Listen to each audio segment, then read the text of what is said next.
oor mooi sing of reg sing of verkeerd sing nie, dat dit vanoggend gaan oor harte wat waarhede bely. Harte wat vandag sê, Jesus Christus is die koning en aan hom behoort die lof en die eer en die aanbidding. Here Jesus, ons het dit verklaar, U is ons lewende hoop, ons vredevors. Kom wees dit nou vir ons, ook deur U woord. Kom praat met ons. U gemeente, u kinders, u seuns, u dogters wil graag u stem hoor. Kom bereik ons harte. Kom maak oop ons ore. Ons bid en ons pleit dit met groot verwagting in Jesus se naam. Amen.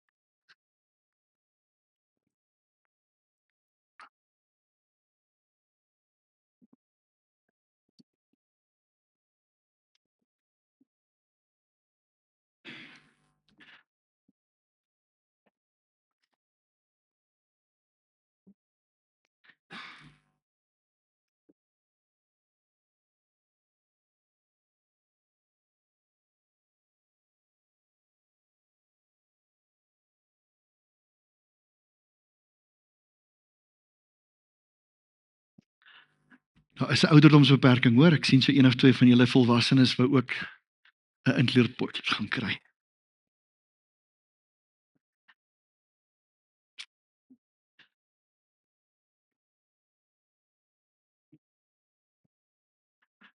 Ek wil graag vanoggend die hele opstandingsverhaal vir jou lees. Dit is dan korter as Psalm 119, so is hom nie so lank nie, maar lees gou saam met my Lukas 24 vers 1 tot 12 en dan gaan ons daarna vers 36 tot 51 lees. Maar hy sê, dou voor dag, op die sondagoggend het die vroue na die graf toe gegaan met die aromatiese olie wat hulle voorberei het. Daar aangekom, kry hulle die steen weggerol van die ingang van die grot graf af. Hulle het ingegaan, maar nie die liggaam van die Here Jesus daar gekry nie. Hulle was heeltemal uit die veld uitgeslaan daaroor. Skielik staan daar tussen hulle twee mans met helder blink klere aan. Die vrouens was verskrik en het hulle gesigte afgebuig grond toe. Die man sê vir hulle, waarom soek julle die lewende tussen die lyke? Hy is nie meer hier nie, maar is opgewek. Onthou julle hoe hy met julle gepraat het toe hy nog in Galilea was en gesê het, die seun van die mens, dit was Jesus se woorde, moet oorgelewer word in die hande van sondige mense, gekruisig word en op die 3de dag weer opstaan. Hulle het toe sy woorde onthou en teruggedraai van die graf af en al hierdie dinge aan die 11 en die ander vertel. Die vroue was Maria Magdalena, Johanna, Maria die ma van Jakobus en die ander vroue saam met hulle. Hulle het hierdie dinge aan die apostels gaan vertel en hoor hierdie reaksie. Maar die apostels, die laasgenoemdes, het hierdie dinge soos kletspraatjies geklink en hulle het die vroue nie geglo nie. Petrus het egter opgespring en na die graf toe gehardloop. En toe hy buk om in te loer, sien hy net die linne doeke. Verbaas oor wat gebeur het, is hy terug huis toe. En dan is daar 'n hele vertelling, ook 'n baie interessante storie van die Emmausgangers. Jy kan dit gerus op jou eie tyd gaan lees, dis net so mooi, maar dan vers 36. Terwyl hulle nog besig was om hierdie dinge te bespreek, het Jesus onverwags tussen hulle gestaan en vir hulle gesê, vrede vir julle. Hulle het groot geskrik en beangs geword en gedink dat hulle 'n spook sien.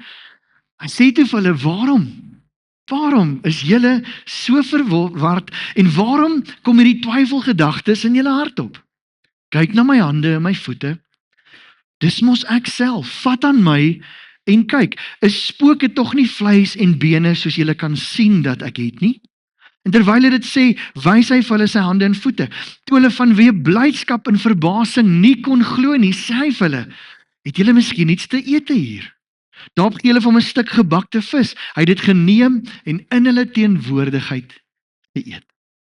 Daarna het hy vir hulle gesê, toe ek nog saam met julle was, het ek aan julle verduidelik dat alles wat in die wet van Moses en in die profete en die psalms oor my geskryf is, vervul moet word. En toe het hy hulle verstand geopen. Het alles ewe skielik sin gemaak om die skrifte te verstaan.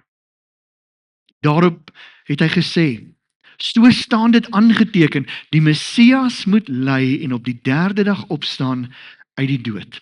En op grond van sy naam moet bekering tot vergifnis van sonde aan al die nasies verkondig word. Julle moet by Jerusalem begin en van hierdie dinge getuig. En kyk, ek sal die belofte van my Vader, dis die Heilige Gees, aan julle stuur. Julle moet in die stad bly totdat julle van God af met krag bemagtig is. Daarna het Jesus hulle uitgelei tot in Betanië. Hy het sy hande opgehef en hulle geseën.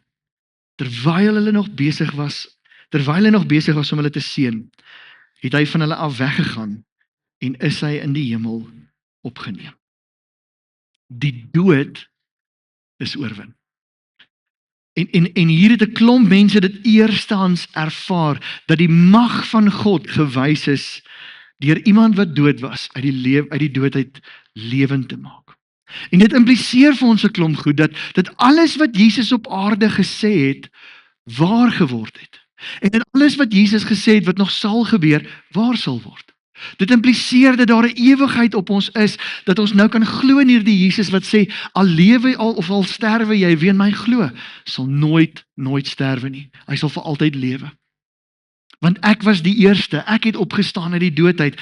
Ek gaan weer kom om almal te haal wat in my geglo het, om vir ewig saam met my te wees. En is hier waar ons vandag moet stil staan. Vrydag, toe ons op Jesus se dood gefokus het, ek 'n paar keer vir jou hierdie bekendste vers in die Bybel herhaal, lees hom gewees saam met my. Hier is die belofte, hier is waarna kan jy vashou. Hy sê, God het die mensdom so lief gehad, dit was die motivering, dat hy sy enigste seun gegee het, sodat elkeen wat in hom glo, nie verlore sal gaan, maar die ewige lewe sal hê. So Jesus het gesterf, Jesus het opgestaan, alles wat ons oor Jesus glo, kan ons verstaan, dis waar, dis ewig, en nou is die vraag, hy het homself bewys, dis nou my en jou beurt om onsself te bewys. Hy teks sê vir ons, dat elkeen wat in hom glo, ewige lewe sal kry. En wat beteken hierdie woordjie glo? Die Griekse woordjie, is 'n vreemde woordjie, is pisteo. Pisteo. En dit beteken 4 goed. Die Engels sê dit vir my mooi, ek gaan dit Engels hou. To think to be true. Ek dink iets is waar. To be persuaded of. Met ander woorde, iemand het my opinie oor verander en nou kyk ek anders hierna. To place confidence in.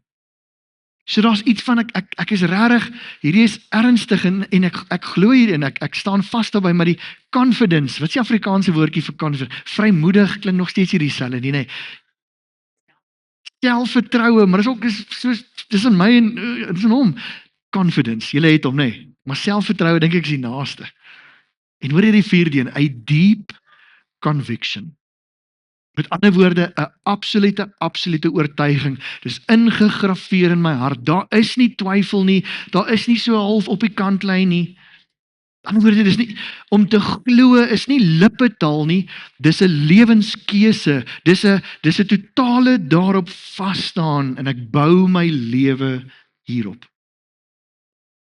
En daar's 'n groot effek op hierdie woord. En iets waarop ek voel die Here ons dalk uitdaag vandag, want die Bybel gee vir ons 2 kampe. Jesus is nogal uitgesproke oor 2 prentjies, 2 tipes mense wat ons in die lewe kry, en ek waarsku jou, vanoggend se woord is ongelukkig hard. Want Jesus se woorde was hard. Hy gee 'n prentjie van mense wat glo en mense wat glo. Mense wat dink hulle is reg en mense wat reg is. En is nogal onnigterend.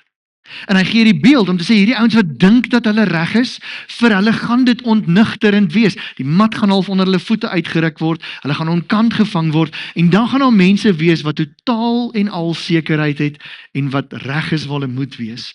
Hier is weer 'n paar voorbeelde van ontnigterend, nie op die skerm nie, maar in Matteus 25 vertel Jesus byvoorbeeld 'n gelykenis, jy ken dit, van 10 maagde, 10 vrouens wat wag op die bruidegom vir sy bruilof, en die bruidegom verteenwoordig Jesus. En hierdie gelykenis beeld hierdie tweede koms van Jesus uit, dat hy gaan terugkom. En 5 van hierdie vroue was totaal en al voorbereid, 100% oortuig, genoeg olie in hulle lampe, en daar was 5 vrouens wat ook gewag het op die bruilof.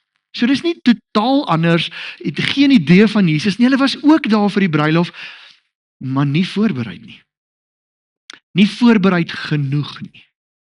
Dalk mense wat glo, maar nie glo nie. Maak dit sin?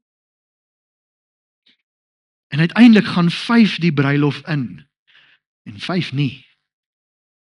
Onligterend. Op 'n ander plek, en ek wil hierdie vir jou lees, maak Jesus hierdie stelling, Matteus 7, hy sê, nie almal wat vir my sê, Here, Here, sal in die koninkryk van God ingaan nie. Wat die deurslag sal gee, is of hulle aan my Vader gehoorsaam was. Baie sal vir my op daai oordeeldag sê, Here, 10 teenoor hierdie 5 maagde wat nie genoeg olie gehad het nie. Here, Here, maar ons het dan in U naam gepreek. Broer, dis nogal geestelik. Ons het in U naam bose geeste uitgedryf. Hoeveel van julle het al bose geeste uitgedryf? Dis nogal in ons oë next level. Ons het in U naam baie wonders verrig, en dan sal Jesus, dan sal ek hulle antwoord. Julle was nog nooit werklik my mense nie. Gaan weg van my af. Julle het nie gedoen wat voor God reg is nie. Met ander woorde, daar's baie mense, Jesus gee vir ons hierdie onnigterende beeld om te sê, daar's baie mense wat sê dat ek in Jesus glo, en tot 'n mate so lewe leef, of fokus op die geestelike dinge, maar hulle hart, hulle lojaliteit, hulle oorgawe aan God, hulle gehoorsaamheid aan hom, is afwesig. Baie mense wat sal staan op die geestelike goed wat hulle doen, of die geestelike goed wat hulle al ervaar het, en soos ek gesê het, dis nogal groot goed wat genoem is. Volgens Jesus is die bepalende faktor nie groot geestelike dinge nie, maar gehoorsaamheid, verhouding, eerbied en onderwerping aan sy woord en sy wil. En ek wil juis met jou vanoggend praat, daar's nog sulke voorbeelde, maar ek wil juis vanoggend met jou praat, dat ons nooit hoef te wonder, of nooit hoef te vrees, dat daar hierdie onnigterende ervaring is nie. Daai 5 vroue, daai 5 maagde wat extra olie gehad het, was nie onkant gevang nie. Was nie benoud nie, was nie bekommerd nie. Ek kan weet dat ek weet dat ek sy kind is. Sodat as Jesus kom om sy kinders te haal, wil ek ons almal moet deel wees van daai dag. Dat dit 'n dag van vreugde en opwinding en verlossing sal wees. En so om dit te ervaar, is ons tema vandag, is dieselfde tema as Vrydag, maar ons tema is die prys van liefde. Want Vrydag het ons gefokus op die hemelse prys. Dit wat dit God gekos het om vir ons lewe te bring. Sy motivering was liefde, maar daar was 'n intense, massiewe koste aan sy liefde. En net soos Jesus 'n prys kom betaal het om vir ons liefde te gee, vra hy nou van ons 'n prys om ons liefde aan hom terug te wys. So wat vra die Here? Daar's 'n paar goed wat Jesus noem, en ek wil 'n paar vir jou uitwys. Nommer 1, sterf vir jouself. Die prys wat Jesus van ons vra om hom te volg, is sterf vir jouself. Jy het verseker al hierdie teksie gehoor, Lukas 9 vers 23 sê, toe het hy vir die skare gesê, as jy my volgeling wil wees, moet julle julle eie ek prys gee, elke dag jou kruis opneem en my volg.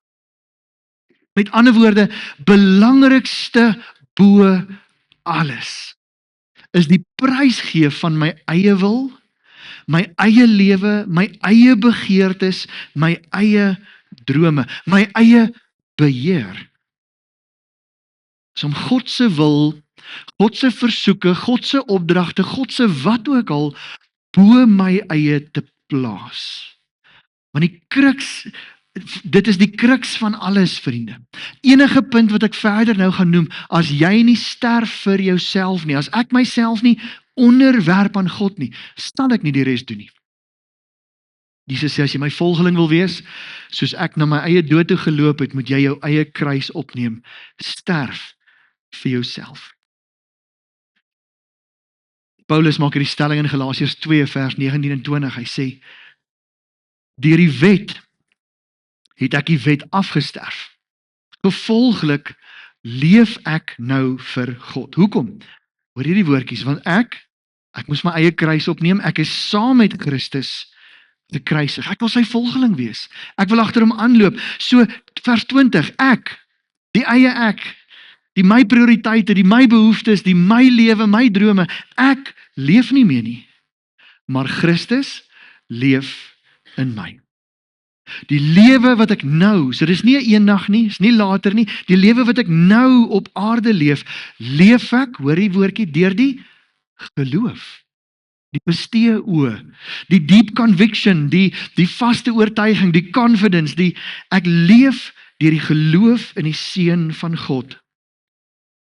Oor die dryfkrag, hy wat sy liefde vir my bewys het, deur in my plek te sterf. Ander woorde, hierdie persoon beskryf nuwe lewe, nuwe fokusse. Nuwe lewe, nuwe prioriteite. Nuwe lewe, nuwe waardes. Omdat daar 'n eie ek in my is en 'n eie ek in jou, vra Jesus van ons, as jy my wil volg, moet jy dit kruisig, want as daar 'n eie ek is wat lewe, stel ons nie onsself onder Jesus plaas nie. Die ou ek moet sterf. Nommer 2, Jesus vra van my, Jesus bo alles. Hoor hierdie onnigterende teks, Matteus 10, weer Jesus aan die woord, vers 37, hy sê, as jy jou pa of jou ma liewer het as vir my, verdien jy nie om een van my mense te wees nie. Of as jy jou seun of jou dogter liewer het as vir my, verdien jy nie om een van my mense te wees nie. As jy weier om jou kruis, hoor jy wat ek nou gesê het? Jy weier om jou kruis op te neem en my te volg, verdien jy nie om een van my mense te wees nie. As jy selfsugtig aan jou eie lewe vasklou, sal jy dit verloor. Die mat gaan onder jou voete uitgeruk word. As jy dit ter wille van my opoffer, sal jy, hoor die standvastigheid, die definitiewe daarin, sal jy werklik voluit lewe. Dis 'n harde teks. Ek is jammer, is 'n harde woord vandag, maar sê ek wat iets swaars op jou probeer plaas nie, dis Jesus wat baie duidelik die standaard stel en sê, ek het alles vir jou gegee, hier is wat ek van jou vra. Sê Jesus in hierdie teks dat ek nie vir my pa of ma of my kinders of my man of vrou lief moet wees nie? Nee. Inteendeel, lief hulle tot die ekstreem, wees lief hulle met alles in jou, maar wat Jesus hier sê is dat my liefde vir hom hoër moet wees, bo enige ander liefdesverhouding wat ek het. En of dit 'n ouer-kind liefde is, of 'n man-vrou, of 'n vriend-vriendin liefde, niks moet kan kompeteer of 'n opsie wees teenoor my liefde vir hom nie. Ons is baie keer daaraan skuldig dat ons ander mense verhoudinge bo hom stel. Meer waarde heg, ons lewens bou op die mense in ons lewe, as wat ons dit baie keer bou op die Here. Jesus sê, stap 1, nee, sterf vir jouself. En 2, wees lief vir almal om jou, maar wees lief vir my met alles in jou.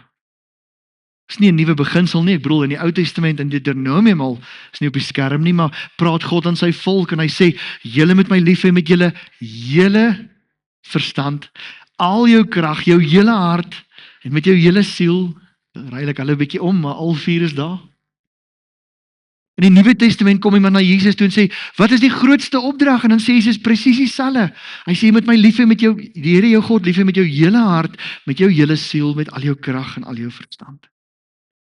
So Jesus vra nie dat ons enige ander verhouding afskeep nie, maar hy vra net, vergewe die Engelse woordjie, maar ultimate loyalty, die hoogste loyaliteit aan hom bo enigiemand anders in.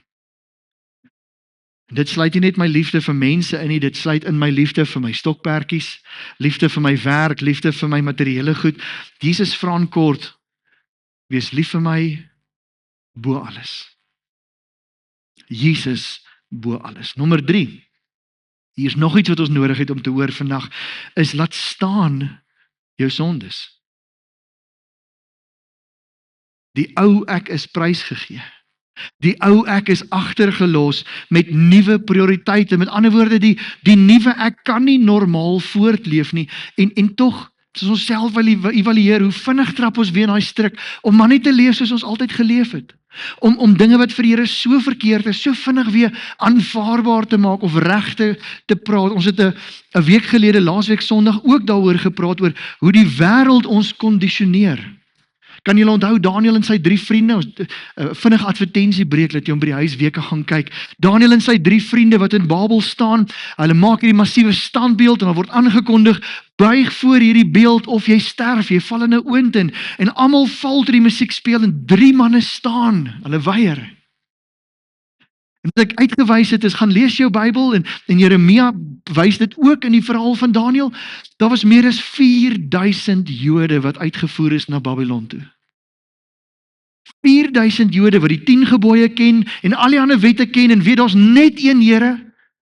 Hoekom het net 3 ouens voor God gestaan? As jy onthou met die storie van Daniel, toe hulle in Babel aankom, wat moes hulle doen? Hulle moes die koning se kosse eet, hulle moes sy taal leer praat, hulle moes die maniere en die gebruike van die Babyloniërs leer. Wat het gebeur? Hulle is gekondisioneer. Ons wil hê julle moet dink soos ons. Ons wil nie jy moet dink soos wat jy gedink het nie. En die wêreld, vriende, doen dit met my en jou vandag nog. Dat ons bly dink soos die ou ek, soos wat almal om my doen, en dis okay, dis nie so erg nie, waar die Here vir ons duidelik in sy woord sê, dis nie. Vriende, om Jesus te volg, vereis berou, vereis 'n time-out. Om Jesus te volg beteken ek hou nie maar net aanloop soos ek altyd geloop het nie, ek halt, en ek evalueer, en ek kom agter wat God vra, en ek is gehoorsaam aan hom, onthou julle daai woordjies van Jesus, en ek draai om te sê, God sê dis verkeerd, so ek sal nie verder nie. Ek het op een manier geleef, dis die hele getuienis van die volgers van Jesus, ek het op een manier geleef, ek het Jesus ontmoet, en nou leef ek op 'n ander manier. Selfs daai populêre koortjie wat ons sing, wat sê, Amazing Grace, I once was blind, toe raak Jesus my aan, and now I see. Ek het een stel waardes en fokusse gehad, ek het Jesus ontmoet, en nou moet my waardes, my lewe, my lewenskeuses, my gewoontes verander. Hoekom? Want ek besef, die einste gewoontes wat ek en jy entertain, die einste slegte goed in ons lewe, wat ons okay maak, is die einste goed vir wie Jesus die duurste prys kom betaal het. Elke sonde wat ek en jy doen, die hart van die Vader seermaak. Dat is om te leerstel. So die uitdaging is, laat staan jou sondes. En ek wil jou vanoggend vra, wat in jou lewe is soos wat die wêreld is?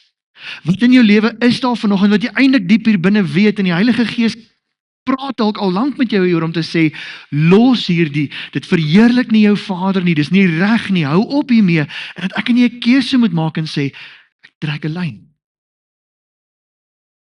My Vader het vir my betaal, ek wil die lewe leef wat my Vader trots maak.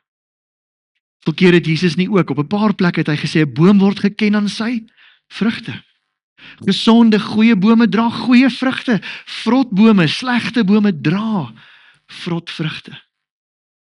En jy is geroep, nadat ons lewe vir God gee, om vir hom lig en vrug te wees, om juis vir die wêreld te wys, die verandering in my lewe is nie ek nie, ek is net soos jy, maar God. Maar God. Op die skerm, Jesus vra, nie net vir lippetaal nie, maar vir lewensverandering. En dis 'n daaglikse proses, vriende. Ek kyk in my eie lewe, as ek myself nie oplet, hoe vinnig word 'n ou gewoonte, kom hy weer terug. Of jy het net hierdie gewoonte gewen en jy dink ook nooit weer, en as jy weer kyk eendag, dan vang jy jouself dat hy, Ek is weer besig met iets wat ek nie moes nie. En daai eie ek in ons, die duiwel gaan elke dag wil hy moet opstaan. Dis hoekom Jesus vir ons gesê het, neem jou kruis op elke dag. Dis 'n daaglikse keuse. Moenie vandag die fout maak en dink, want ek gaan jou uitnooi aan die einde van ons samekoms om te sê, Here, kom ons onderwerp, kom ons kies, kom ons buig 'n knie, kom ons gee hart weer terug aan die Here. Maar dis nie een gebed en vir die volgende 10 jaar gaan jy net pragtig vir die Here lewe nie. Elke dag is daar 'n geveg, 'n stryd. Galasiërs praat van hierdie stryd tussen vlees en gees. Die eie ek teenoor wat die Heilige Gees wil ek moet doen. En elke dag gaan ek moet sê, Here, help my. Here, mag ek nie blind wees vir my eie dinge nie. Mag ek nie dink ek is okay en eintlik entertain ek goed wat U seer maak nie. Laat staan jou sondes. Nommer 4. Jesus is baie duidelik hier om te sê verwag verwerping en teenkanting. Inteendeel, Jesus gebruik nogal harde en ekstreme woorde. Ook Matteus 10 vers 22 sê hy, julle sal deur almal gehaat word. Vraag, iemand wat jy daarvan hou as iemand jou haat? Is nogal die teenoorgestelde. Ons wil wat geword? Ons wil aanvaar word. En is dit nie presies hoe die vyand is nie? Hy weet, ons wil so graag die goedkeuring van mense hê, so nou maak ons keuses en kompromieë, juis sodat mense vir ons sal sê, jy's okay, maar in die proses kyk die Here na ons en hy sê, jy's nie okay nie. Jesus sê, as jy my volgeling wil wees, julle sal deur almal gehaat word. Hoekom? Omdat jy my mense is, omdat jy met my geassosieer word. Maar hoor weer die belofte, elkeen wat sal volhou tot die einde toe, sal verlos word. Jy kan weet, solank jy staan vir die naam van Jesus, solank jy leef om hom trots te maak, geld daai belofte, jy sal verlos word. Jy hoef nooit bang te wees dat daar hierdie onnigterende ervaring gaan wees in 'n mat wat uitgeruk word nie.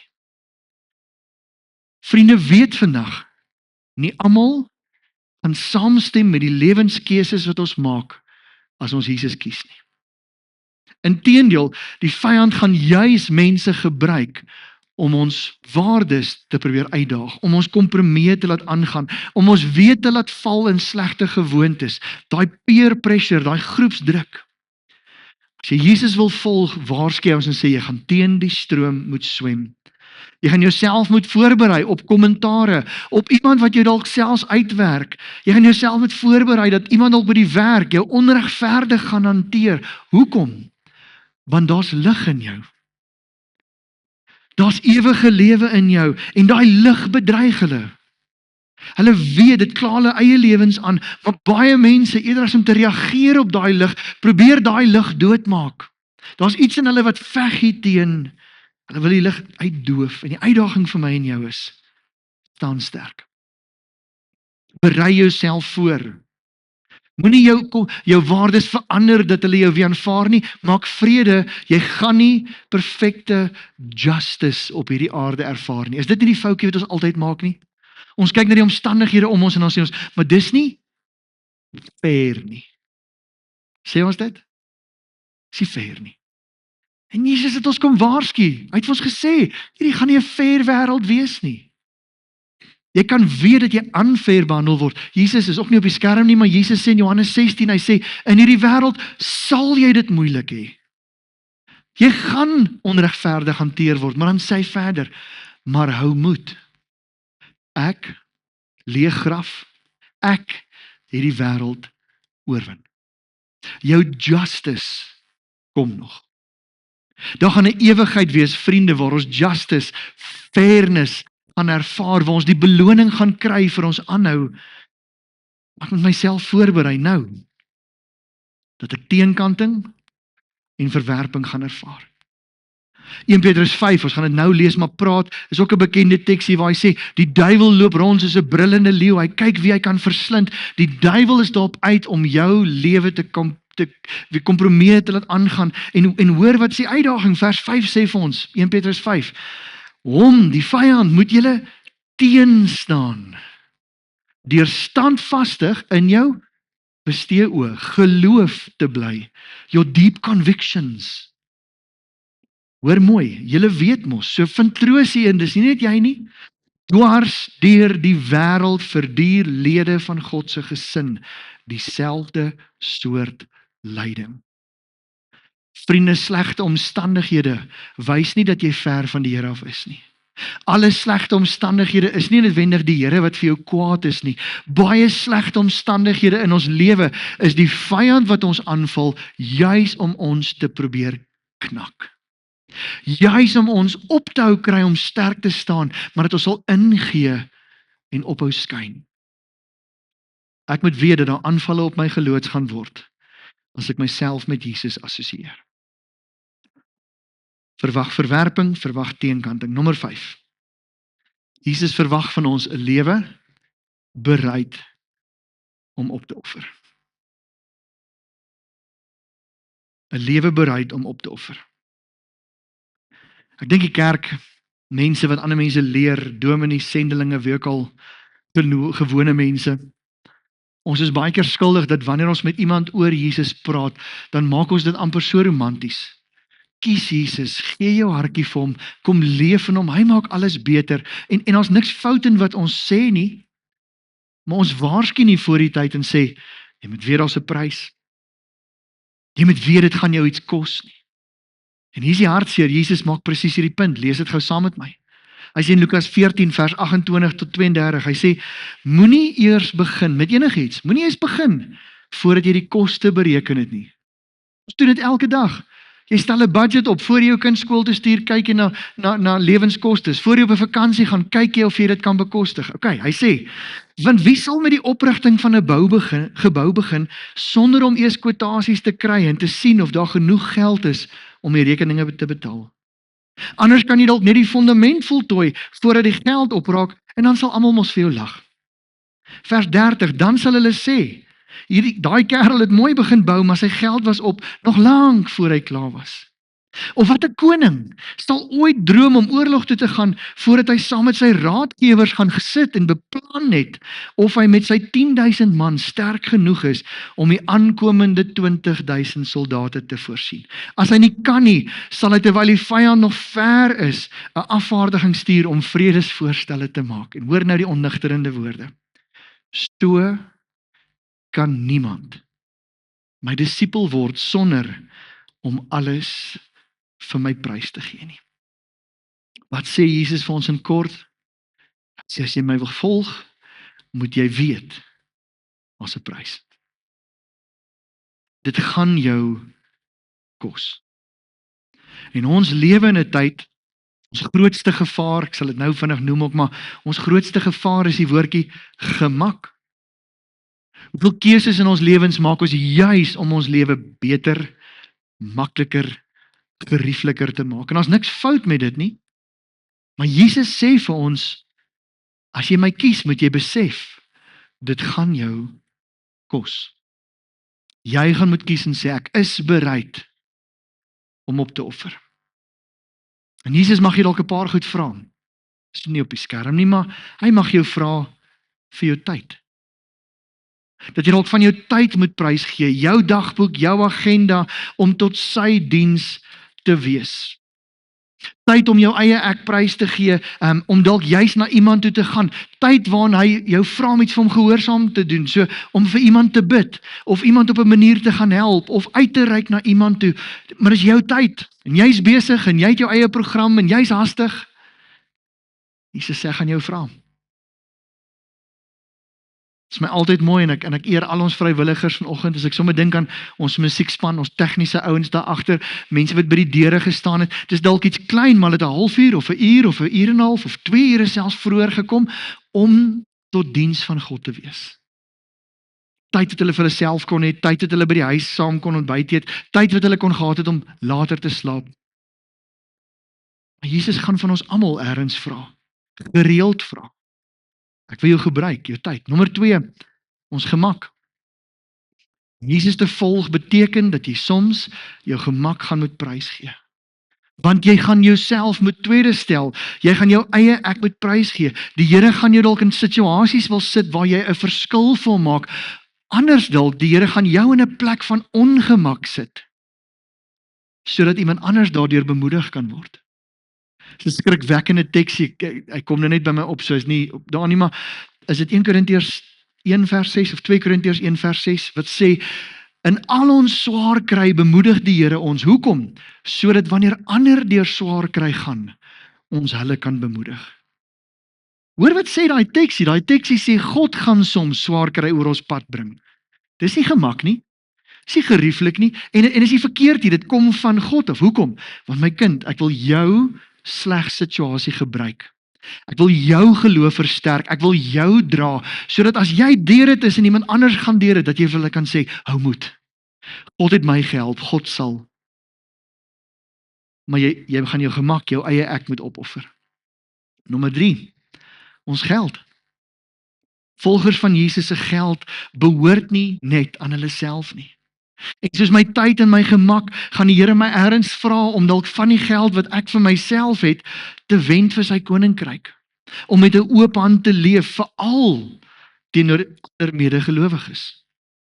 Dis een manier waarop die Here my ook help om my eie ek in my sak te steek en myself dood te maak, want van die wêreld kondisioneer my mos om te sê, ek het hard hiervoor gewerk, ek kan myself beloon, wat is die volgende ding wat ek in my lewe nodig het om dit geriefliker te maak, en ek bly lewe op die broodlyn, ek het amper niks spaar nie, maar intussen is daar soveel mense om my wat ek dalk kan help. Baie keer mense wat nie eers kos in hulle huis het nie.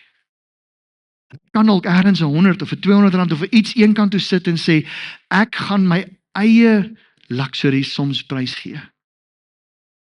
Want Here, U kan help. Here, U kan 'n verskil maak. Jesus gaan ons uitdaag om met 'n oop hand te leef. Nommer 4, persoonlike ambisie.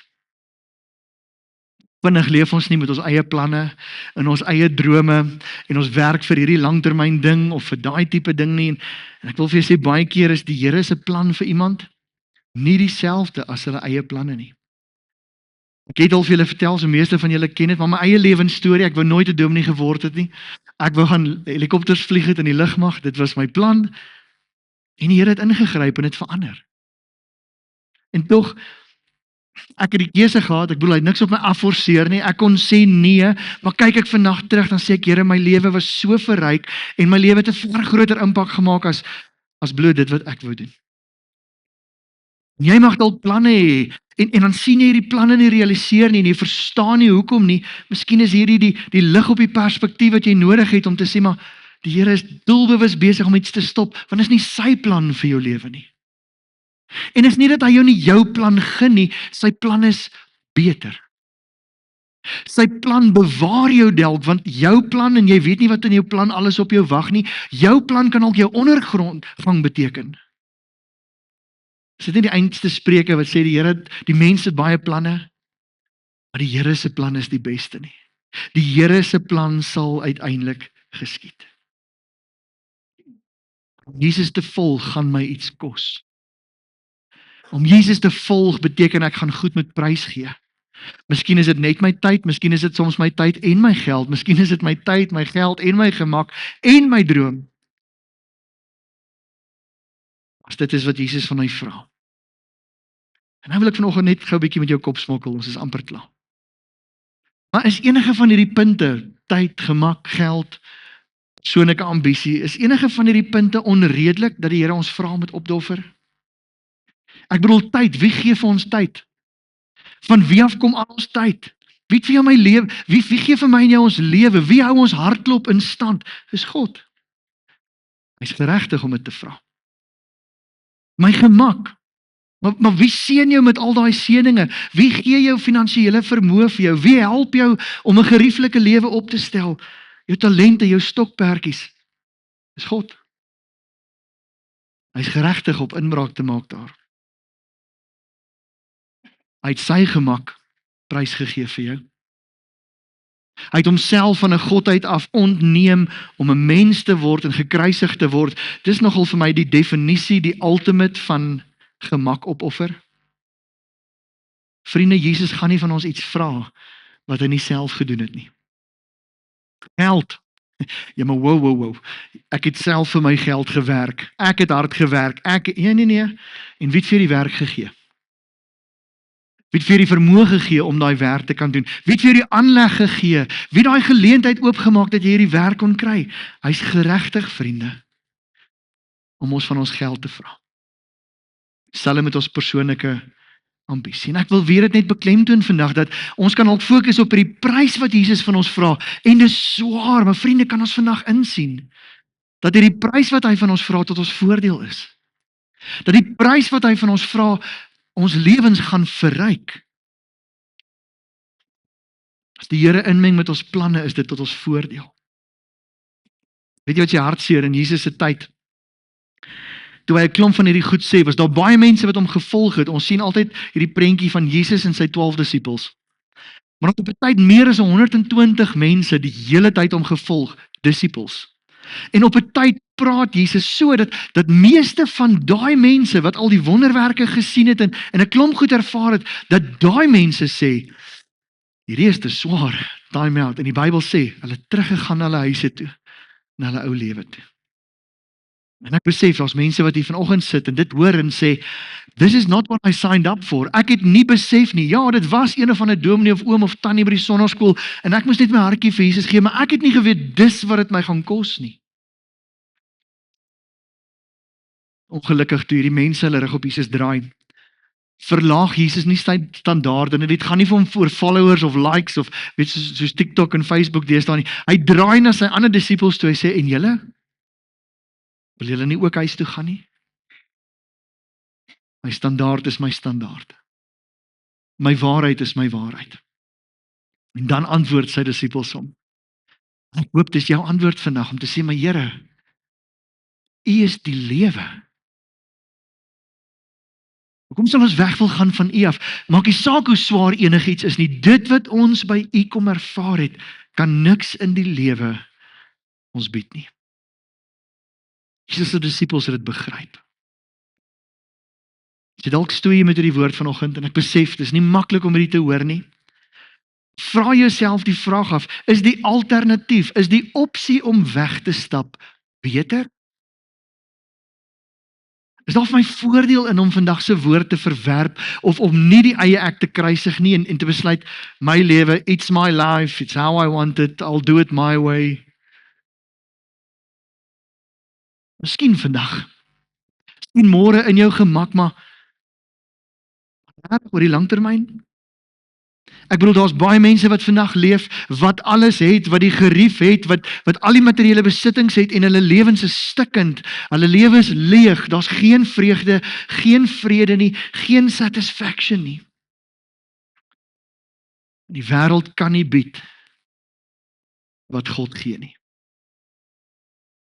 Die wêreld kan nie die vreugde en die vrede en die selftevredenheid en die wete dat daar 'n God is wat vir my lief is en die identiteit wat God vir my gee, kan die wêreld nie bied nie.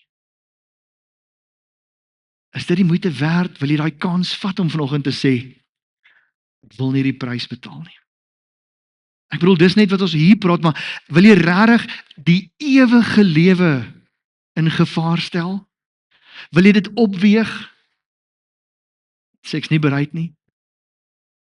Of wil jy vandag weet dat jy weet dat jy aan God behoort?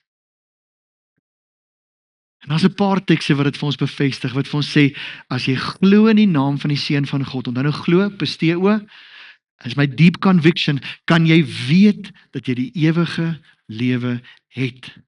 Dat niks jou uit Jesus se hand uit sal ruk nie.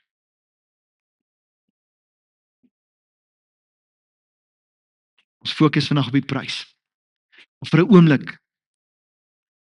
Hoor dit sê Romeine 12 vers 1. Hierdie skrywer gaan sy gehoor nou uitdaag om hulle lewens prys te gee, maar hoor hoe begin hy? Hy sê, nou wil ek julle baie ernstig vra. Broers en susters op grond, as julle dink aan alles wat God in sy groot ontferming vir jou gedoen het. En as jy Vrydag gemis het, wil ek jou uitdaag, gaan op YouTube en gaan kyk dit weer. Want wat Jesus vir ons betaal het, wat dit die hemele gekos het, vir my en jou om lewe te kan ontvang. Dink aan alles wat Jesus vir ons kom doen het. Hy is gepynig, hy is gekruisig, hy was onskuldig en hy het skuldig geword. Hy was God en hy het mens geword. Wat meer moet ek vir jou noem? Hy het in ons plek kom sterf. Breed kom sterf. Dit moes ek wees. Maar hy het in my plek kom staan. Hy het verlossing kom bring.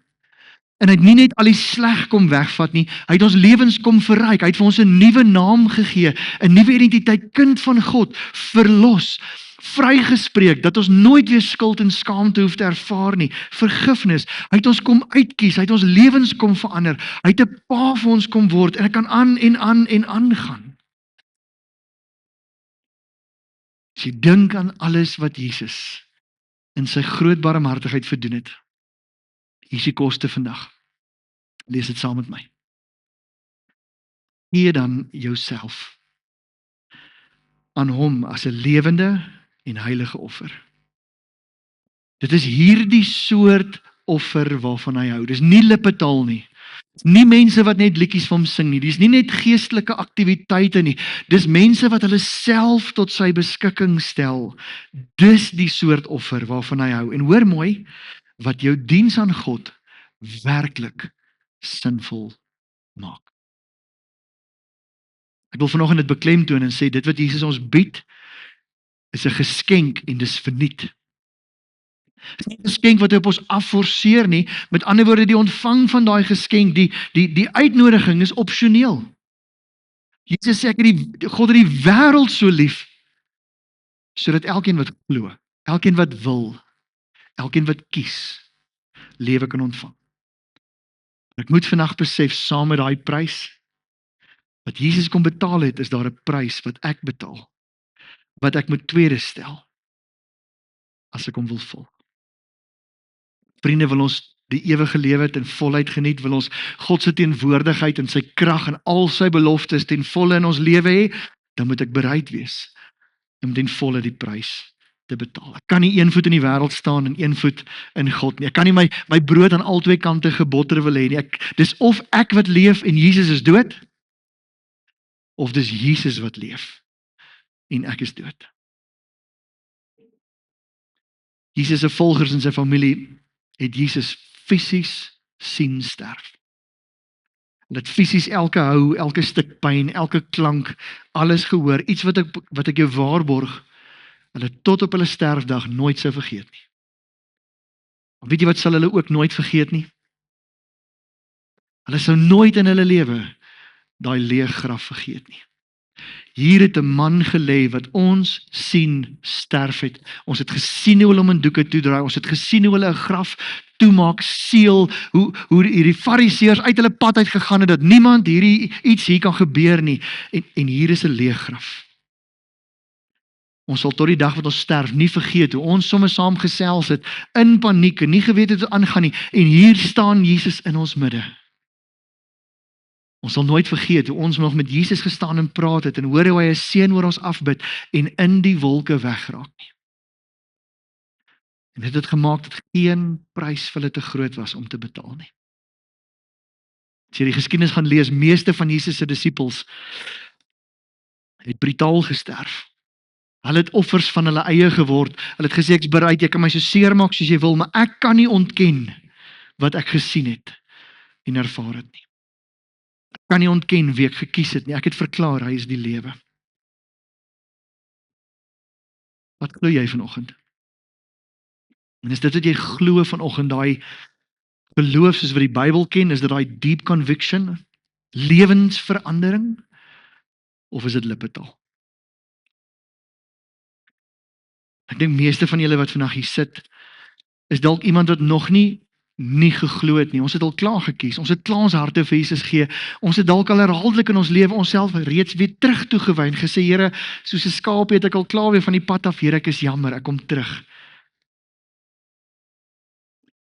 En ek assosieer met jou vandag, want daar's in my net so 'n groot stuk eie ek wat ook elke dag wil opstaan. Wat ook weer vir my eie regte wil beklei, wat ook weer wil kyk wat is fair.